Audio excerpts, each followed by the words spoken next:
Hello दोस्तों, आज के इस वीडियो में हम लोग क्लास 12 हिंदी इलेक्टिव का ऐसे प्रश्न को देखने वाले हैं दोस्तों, जो सीधे आपको आपके एग्जाम में देखने को मिलेंगे। दोस्तों, आप लोग का एग्जाम 6 फरवरी से स्टार्ट है फ्रेंड्स, तो आपके पास समय नहीं बचा हुआ है। अगर अभी तक आपने तैयारी स्टार्ट नहीं किए हैं तो आप जल्द से तैयारी शुरू कर दें। आप लोगों के पास मात्र 45 दिन का समय बचा हुआ है, ठीक है। और दोस्तों, मैं जितना भी वीडियो अपलोड करता हूँ, आप लोग सभी वीडियो को अच्छे तरीके से देखिए ताकि आप लोग एग्जाम में अच्छे नंबर से पास हो सकें, क्योंकि दोस्तों आप लोगों के एग्जाम में अधिकतर प्रश्न यहाँ से देखने को मिलेंगे, ठीक है। तो चलिए वीडियो को बिना देर किए हुए स्टार्ट करते हैं। देखिए दोस्तों, आप लोगों को यहाँ पे खंड खा में रहेगा अपठित बोध, ठीक है। मैं आप लोगों को यहाँ पे ऑब्जेक्टिव क्वेश्चन करवाने वाला हूँ, इसके बाद आप लोगों को सब्जेक्टिव क्वेश्चन भी करवाऊंगा, ठीक है। तो खंड खा में रहेगा दोस्तों आप लोगों का अपठित बोध, ठीक है। ये आपका पैसेज रहेगा दोस्तों, इस पैसेज को आपको पढ़ लेना है, ठीक है। मैं सीधा आंसर बता देता हूँ। आप चाहे तो दोस्तों पैसेज का स्क्रीनशॉट ले सकते हैं और उसको अच्छे तरीके से घर में बैठ के पढ़ सकते हैं, ठीक है। पहला प्रश्न देखिए, विज्ञान की प्रगति से किसमें वृद्धि हुई, ठीक है। विज्ञान की प्रगति से किसमें वृद्धि हुई। इसका जो सही आंसर हो जाएगा दोस्तों आपका ऑप्शन नंबर बी, ठीक है, आधुनिक सुख साधनों में। यहाँ पे देखिए आपका साफ साफ लिखा हुआ है, विज्ञान की प्रगति से आधुनिक सुख साधनों की पर्याप्त में वृद्धि हुई है, ठीक है। ऑप्शन नंबर बी इसका करेक्ट आंसर है। आगे देखिए दूसरा नंबर प्रश्न है, विज्ञान की प्रगति हमारे लिए चिंता का कारण क्यों है। ऑप्शन नंबर ए है दोस्तों, इसमें मानव बुद्धि कुंठित हो गई है, शारीरिक स्वास्थ्य में गिरावट आई है, मानसिक स्वास्थ्य में गिरावट आई है, ये सभी। इसका जो सही आंसर हो जाएगा दोस्तों ऑप्शन नंबर डी, ठीक है। ये सभी इसका करेक्ट आंसर हो जाएगा। आगे देखिए अगला प्रश्न है, तीसरा नंबर प्रश्न, उपयुक्त गद्यांश के लिए उपयुक्त शीर्षक लिखिए। अगर आप लोग गद्यांश को पढ़ेंगे दोस्तों घर में, तो वहाँ पे बताना है आपको, शीर्षक लिखना है, टाइटल लिखना है, ठीक है। आप पढ़ेंगे गद्यांश को तो उसमें जो शब्द ज़्यादा बार आएगा, ठीक है, जो भी शब्द ज़्यादा बार आएगा वही आपका टाइटल होता है, ठीक है। तो आप लोग पढ़ेंगे दोस्तों तो वहाँ पे वैज्ञानिक प्रगति और अध्यात्मकवाद, ये आपका शब्द जो है वह ज़्यादा बार मिलेगा, ठीक है। तो इसका टाइटल क्या हो जाएगा, वैज्ञानिक प्रगति एवं अध्यात्मकवाद, ठीक है। ऑप्शन नंबर बी इसका करेक्ट आंसर है। अगला प्रश्न देखिए, नेक्स्ट प्रश्न है, विज्ञान जनित बुराइयों से मुक्ति कैसे मिल सकती है, ठीक है। तो इसका सही आंसर हो जाएगा दोस्तों ऑप्शन नंबर सी, ठीक है। ऑप्शन नंबर सी इसका करेक्ट है। अगला प्रश्न देखिए, अब आगे रहेगा दोस्तों आपका, निम्नलिखित पद्यांश को ध्यान पढ़कर प्रश्न संख्या 5 से 8 के लिए सही विकल्प का चयन कीजिए, ठीक है।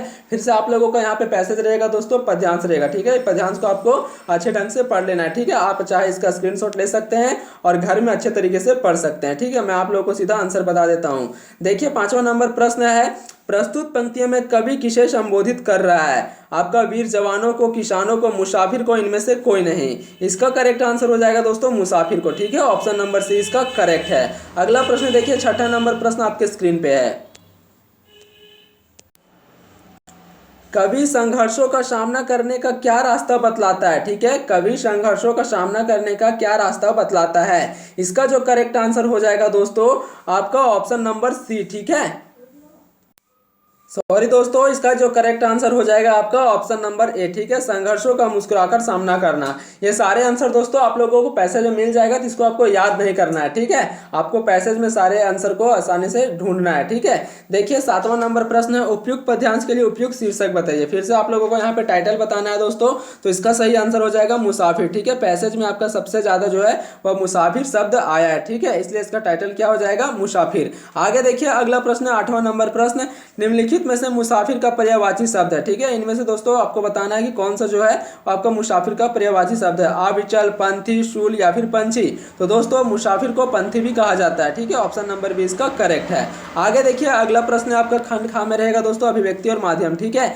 9वां नंबर प्रश्न देखिए, संचार शब्द की उत्पत्ति चर धातु से हुई है, जिसका अर्थ क्या है, ठीक है। चर मतलब दोस्तों क्या होता है, चलना होता है, एक स्थान से दूसरे स्थान तक पहुंचना, ए और बी दोनों, इनमें से कोई नहीं। इसका सही आंसर हो जाएगा दोस्तों चलना। ऑप्शन नंबर ए इसका करेक्ट है। आगे देखिए 10 नंबर प्रश्न, निम्नलिखित में से कौन एक प्रसिद्ध संचार शास्त्री है। इनमें से आपको बताना है दोस्तों कौन सा जो है वो आपका प्रसिद्ध संचार शास्त्री है। आपका ऑप्शन है दोस्तों Wilbur Schramm, John of Kennedy, Jim बेम्बर, टेरी टाउ।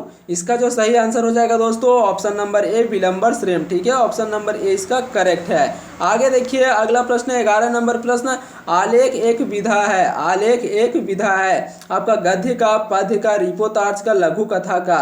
इसका सही आंसर हो जाएगा दोस्तों गद्य का, ठीक है। ऑप्शन नंबर ए इसका करेक्ट है। आगे देखिए 12 नंबर प्रश्न है, फिल्म जनसंचार के किस माध्यम के अंतर्गत आता है? ठीक है, जो फिल्म है दोस्तों वो जनसंचार के किस माध्यम के अंतर्गत आता है? ठीक है, श्रव्य माध्यम, दृश्य श्रव्य माध्यम, दृश्य श्रव्य माध्यम, मुद्रित माध्यम। तो दोस्तों फिल्म को हम लोग देख भी सकते हैं और सुन भी सकते हैं। ठीक है, तो इसका सही आंसर हो जाएगा आपका ऑप्शन नंबर सी, दृश्य श्रव्य माध्यम। ठीक है, देख भी सकते हैं और सुन भी सकते हैं। ऑप्शन नंबर सी इसका करेक्ट है। आगे देखिए 13 नंबर प्रश्न, फीचर के लिए हिंदी में कौन सा शब्द प्रयुक्त होता है? तो फीचर के लिए दोस्तों आपका रूपक शब्द प्रयुक्त होता है। ठीक है, ऑप्शन नंबर 20 का करेक्ट है। आगे देखिए नेक्स्ट प्रश्न है, संपादकीय किसके द्वारा लिखा जाता है? तो ये दोस्तों संपादक के द्वारा लिखा जाता है। अगला प्रश्न देखिए 15 नंबर प्रश्न, जनसंचार माध्यमों का प्रमुख कार्य क्या है? लोगों को मार्गदर्शन करना, मनोरंजन करना, सूचना देना, शिक्षित करना, ये सभी। इसका सही आंसर हो जाएगा दोस्तों ऑप्शन नंबर डी, ये सभी। ठीक है, जनसंचार का माध्यम ये सभी आपका मनोरंजन करना, मार्गदर्शन करना और शिक्षित करना। ठीक है, ये सभी कार्य है जनसंचार का। आगे देखिए नेक्स्ट प्रश्न आपके सामने 16 नंबर प्रश्न, क्वेश्चन है दोस्तों, भारत में प्रकाशित होने वाला पहला अखबार कौन सा था? ये बहुत ही इंपॉर्टेंट सवाल है फ्रेंड्स। इसका सही आंसर हो जाएगा Bengal gazette. Option number A इसका करेक्ट है।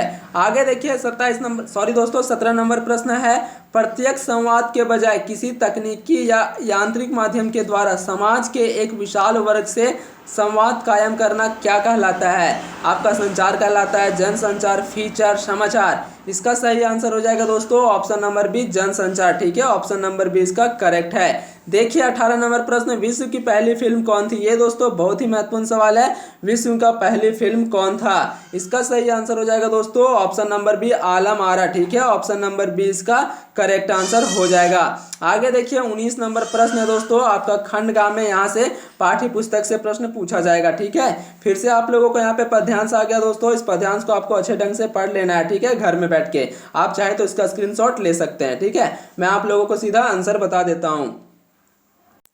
19 नंबर प्रश्न देखिए दोस्तों, प्रस्तुत पंक्तियां के रचयिता कौन है? ठीक है, ये जो आपका लाइन लिखा गया दोस्तों, इसके लेखक कौन है, रचयिता कौन है? तो इसका सही आंसर हो जाएगा Suryakant Tripathi Nirala. Option number D इसका करेक्ट है। आगे देखिए 20 नंबर प्रश्न, उपरोक्त पद्यांश किस भाषा में है? ठीक है, जो आपका लिखा गया दोस्तों ये आपका कौन सा भाषा में है? ठीक है, तो इसका सही आंसर हो जाएगा खड़ी बोली। ऑप्शन नंबर सी इसका करेक्ट है। आगे देखिए 21 नंबर प्रश्न है, कॉपी, ठीक है, सॉरी दोस्तों, कापा अंधेरों पर थर थर पंक्ति में कौन सा अलंकार है? यहाँ पे देखिए दोस्तों थर थर 3 बार आ रहा है। ठीक है, अगर कोई शब्द आपका लगातार आता है तो ये आपका पुनरुक्ति प्रकाश अलंकार कहलाता है। ठीक है, ऑप्शन नंबर सी इसका करेक्ट है। आगे देखिए 22 नंबर प्रश्न, प्रस्तुत पंक्तियां किस कविता से ली गई है? जो आपका लाइन है दोस्तों वो आपका कौन सा कविता से लिया गया है? तो ये आपका सरोज स्मृति से लिया गया है। ऑप्शन नंबर डी इसका करेक्ट है। आगे देखिए 23 नंबर प्रश्न है, देवसेना का गीत शीर्षक कविता जयशंकर प्रसाद किस नाटक से लिया गया है? ये दोस्तों बहुत महत्वपूर्ण सवाल है, यह आपके एग्जाम में डेफिनेटली पूछा जाएगा।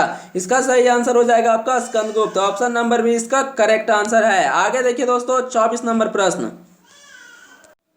24 नंबर प्रश्न है दोस्तों, कॉर्नेलिया कौन थी? ये भी दोस्तों बहुत ही महत्वपूर्ण सवाल है। तो कॉर्नेलिया कौन थी? तो ये आपका सेल्यूकस की बेटी थी। ऑप्शन नंबर ए इसका करेक्ट है। 25 नंबर देखिए, मदन महीना किसे कहा गया है? मदन महीना किसे कहा गया है? वैशाख को, पूष को, भादो को, वसंत को?